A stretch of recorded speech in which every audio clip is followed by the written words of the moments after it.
Hi சொந்தங்களே, காலை வணக்கம். உங்கள் எல்லாருக்கும் ஆடி தவசு வாழ்த்துக்கள் சொல்லிக்கிறேன். இன்றைக்கி வந்துட்டு நான் சிறுபயிர் பச்சைப்பயிறு இங்கே பாருங்கள், நேற்று ஊற வச்சு கட்டி வச்சேன். முளைக்கட்டி முளைச்சிருக்கு பாருங்கள். இன்றைக்கி இதை வச்சு தான் சாதம் பண்ண போகிறேன். எண்ணெய் காய வச்சுருக்கேன்.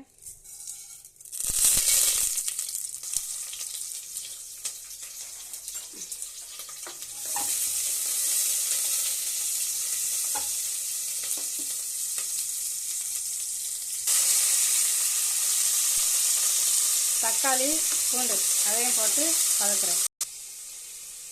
பாருங்கள், அதில் ஒரு கிளாஸ் அரிசி எடுத்து வாஷ் பண்ணிட்டு ஊற வச்சுருக்கேன். இது ஒரு கிளாஸுக்கு 3 கிளாஸ் தண்ணி ஊற்றுறேன்.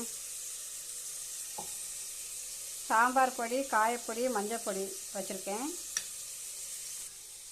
பாருங்கள், 2 கொத்து கருவேப்பிலை போடுறேன்.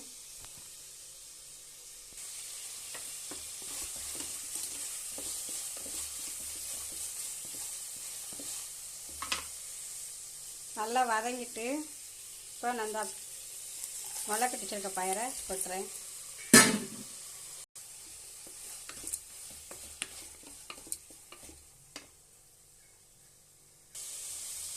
இப்போ அந்த ஊற வச்சிருக்க அரிசியை போடுறேன்.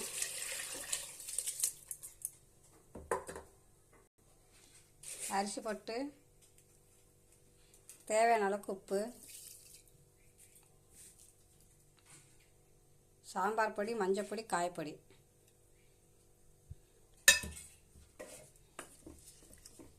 அவ்வளோதான், குக்கரை முடிச்சுக்கலாம்.